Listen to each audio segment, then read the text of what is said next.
I'm Eli Schwartz, and this is SEO in 2023.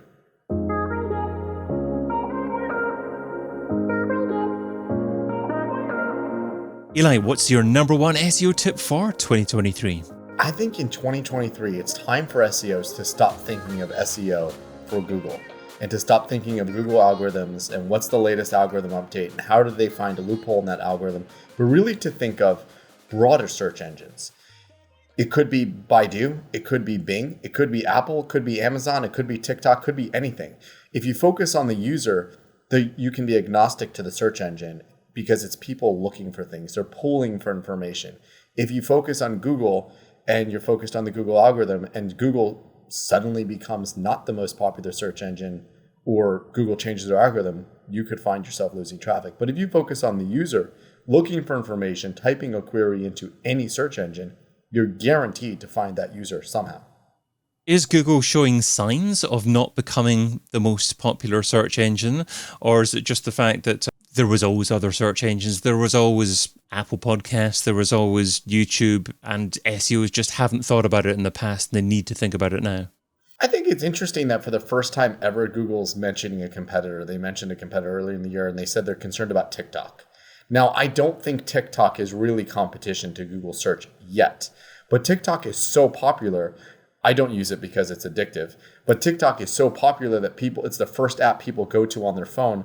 TikTok could launch a search engine that they say, well, you're watching videos, but what else would you like to know? Would you like to find somewhere to eat? Would you like to find out where a doctor is? Would you like to find out what time the Super Bowl is going to start? All of that information, TikTok already has you in their platform. Now they could also become a search engine. So to me, that's the only sign that Google could be losing its dominance. But regardless of that, I think if you focus on the user and focus on that search engines, whether it's Google or Bing or TikTok, are just the mediums to find that information, I think the user wins and the website wins. Is TikTok just top of funnel? Is it just about discovery, or is it something that actually people natively use for search engines for everything? So people are using it for search engines. They're using it to find videos right now. So that is how the behavior changes. TikTok to me was the less obvious search competitor to Google. To me, the most obvious search competitors to Google could be an Amazon, a Facebook, an Apple, where people are already going. You're already starting your, I don't know if we call it an internet journey, but your digital journey on these apps. You're already talking to your Echo device. You're already shopping on Amazon. Could an Amazon try to now get you to say, do you want to find other information and not just buy things from us? And they're building an ad market on top of that. Some people are still using Facebook. Couldn't Facebook also try to get you to use search it a little bit more than they do right now? Right now, they're just partnered with Bing, but could they not actually launch a search engine? And I had conversations with people at Google about these kinds of things. They think, and Google thinks, their advantage is that they have couple decades of spam fighting. So that's probably true. They will be the best search engine that exists. But would most users not have an okay enough experience on those other search engines? Would an Amazon search engine be 100 times worse than Google? Probably not. It would be certainly worse, but not 100 times worse. Is it possible to track users through multiple search engines? So if someone discovers you through TikTok, then goes to your YouTube channel, then decides to subscribe to your podcast, and then makes a decision to come to your website and potentially buy from you, is it possible at all to track that user? Probably not, which is why if people are doing those kinds of things and you can logically believe they're doing those kinds of things, you should be focusing on that. Now, as far as I know, TikTok does not have a crawler, but that is something that could change very quickly. And we live in a world where TikTok makes so much money and they're such a big company, they don't have to launch a search engine. They could just buy a search engine. They could buy that crawler, and the crawler that is already crawling your site can now become a part of ByteDance and TikTok. So when you talk about logically know that someone might be doing that your target market might be doing that, is that based upon one-on-one research actually with people who are your customers already? How do you actually find out that information? That's a great question. So yes, it is one-on-one research, but it's also something that I don't think enough people do in SEO, which is sit down and map out the user journey. So that's what I mean by logic. To say, well, I'm a plumber. How do people find my plumbing service? Well, they find all the people that find me because they have other customers have used me and recommended me. So do you put effort into SEO if all of your customers come from word of mouth? So really to think through a logical funnel of like, how is your business working? How do you expect to find customers? And then to think through, where do you put your effort? Where do you put your money to have people continue to find you? So I don't think enough people do that when it comes to SEO. They just default to, well, here's a query that's related to the business, so therefore I'm going to create content around the query, instead of like, is this a query that's going to translate into users? So that's the logic part. The other part, which is, yes, absolutely, interviews. So if you don't already know and you can't map it out in your mind, then interview users and say, how did you find me? Or potential users and say, how would you go about finding that kind of business? I think it's a lot more difficult nowadays to get easy organic traffic from probably any search engine. Maybe TikTok's easier now, but something like Apple Podcasts or YouTube used to be a lot easier 5 to 10 years ago. You used to be able to launch a podcast in Apple Podcast and get organic traffic straight away. You used to publish a video on YouTube and not have a history within that channel and still have an opportunity for ranking for a keyword phrase in that video. Do you then advocate having to build an ongoing content strategy before giving yourself an opportunity to rank on these alternate search engines? Content strategy is critical. And I think that's the part that's missing, a strategy. Not enough people in digital marketing. And I say that based on having talked to many, many companies, and I ask them what their strategy is. And it consists of a bunch of tactics. It consists of, let me get links and let me publish this piece of content because I should, rather than how does all this ladder into a broader strategy? So yes, if you want to have a strategy, let's say you're launching a podcast, who is going to listen to it? Where are listeners going to find me? I can't just say, well, these are the things I'm going to do and I'm going to jam it full of keywords, because you're right. Today, there are so many other sites and other podcasts that are competing with you. You can't naturally expect that just because you use those keywords, you're going to win. So if you have a strategy and say, I'm appealing to this user base, and this is the user base that is likely to use those keywords. And if they stumble upon me, they're going to refer other users to me because my podcast is so perfect for what they're looking for. That's a strategy. How do you build all that together instead of like, well, I've just done some keywords and it'll all work out for the best? And do you feel that you also have to blend your SEO strategy with other channels, other digital channels? For instance, to launch a podcast or push a podcast or a YouTube show, generally you're better off actually to drive your own audience or a paid audience to that channel at the times that you've chosen to publish content on those search engines, if you want to call it that. So do you blend organic search and paid in your strategy as well? Yes, absolutely. Again, that's part of the strategy, where you want to think about how all of your channels work together. So when I mentioned logical before, you really think about this flow, this user journey, this buyer's journey of how people are ending up on your site, your product, calling you, whatever it is that you're doing. And part of that is knowing where SEO fits in that funnel. In most cases, SEO is going to be all the way at the top of the funnel. So you want to carry people through that funnel so they convert and they pay you or download or whatever it is that you need them to do. That is likely going to be paid traffic. So top of funnel might be very broad. And now you've introduced them to your business, you've introduced them to your service, you've introduced them to your information. But as they go to the bottom of the funnel, those might be some specific keywords which are expensive, which are competitive, and their advertising might make sense. So as you think about all that together, you say, how do I introduce people to this? How do I retarget them? How do I get them maybe to do a micro conversion, like subscribe to my email list or subscribe to my YouTube or subscribe to my podcast, so that I can keep hammering on them until they convert? It shouldn't be this one and done of like, well, I'm ranking on this keyword. If they don't convert today, my SEO is all for a waste. Instead, it should be, I'm ranking on this keyword. I've introduced them to the topic. I've introduced them to the product and the business from this page, but I do not expect them to convert because they're in the wrong place of that buyer's journey.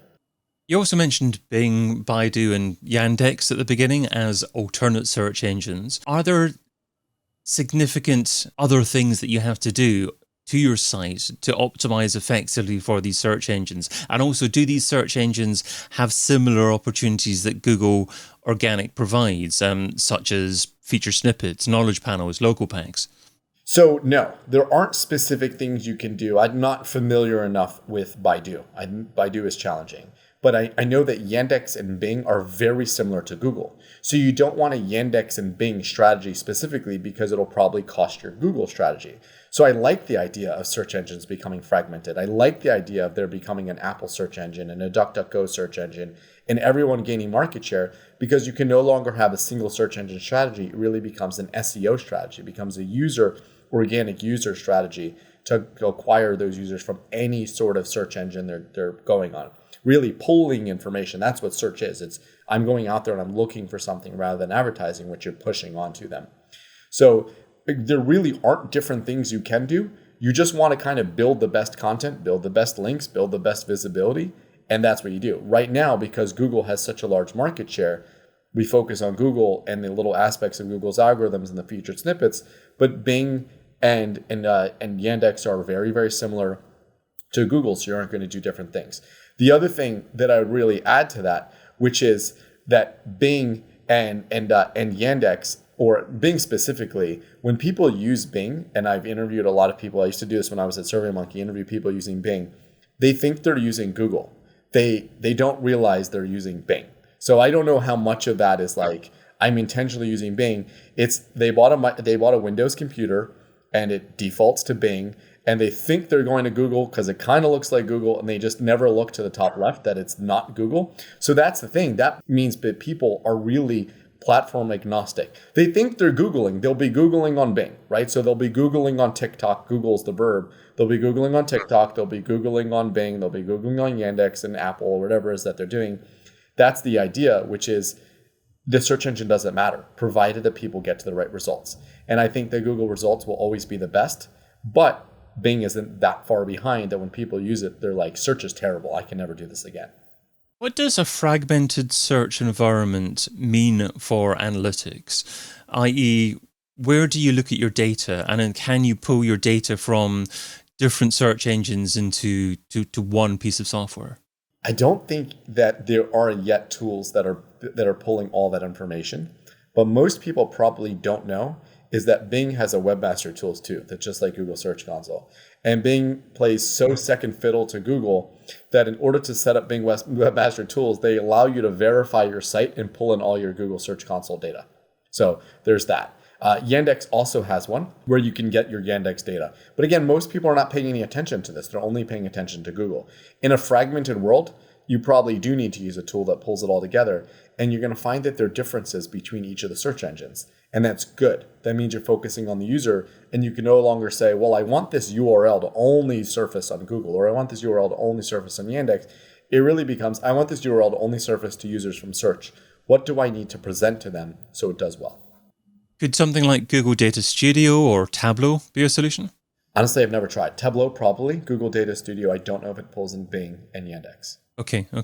I don't know either. That's why I was asking the question. But it's a challenging situation, certainly. And you can understand why the majority of people, struggle to tie data together. But if, bringing it back to users, I think if you focus on your users and really know who your users are, then you're certainly going down the right path for 2023. Absolutely. And it's the most cliche thing ever, focus on your users. But if you look at a lot of the content people put out around focus on users, it starts with focus on users, but use this keyword. No buts. Focus on your users. If the users aren't buying, like if you are selling something, a B2B tool where, I don't know, a CIO, a CRO needs to buy it and they're not going to use organic search ever, then there is no user. Don't focus on the user. If you're focusing on something very consumery that people only use on their phones, you don't need a mobile first strategy. You need a mobile only strategy. So that's the idea. It's where like users are the absolute king or queen when it comes to this. You're building your entire strategy around what they need and where they will find you, agnostic of what does the Google algorithm say about this. So you've shared what SEO should be doing in 2023. Now let's talk about what SEO shouldn't be doing. So what's something that's seductive in terms of time, but ultimately counterproductive? What's something that SEOs shouldn't be doing in 2023? So I feel like I shared this last year, but it's still my biggest pet peeve, which is people saying it depends. So it depends becomes this, I don't know the answer. So therefore I'm going to say it depends because I don't want to say I don't know. And it always bothers me because if you go to someone and they say it depends, then they go to someone else who will give you the right answer. Like imagine you go to a doctor and you say, well, I've got this thing. Am I going to die? And the doctor says it depends. You go to another doctor. You don't trust your doctor anymore. You want your doctor to give you a definitive answer. No, you're not going to die. You'll be fine. Right? So I think SEOs do this and we fall into this trap. and then we get pushed out of the room because no one wants the person creating a lot of doubt in the room not answering questions. So instead of saying it depends, say, well, this is a great opportunity for us to learn.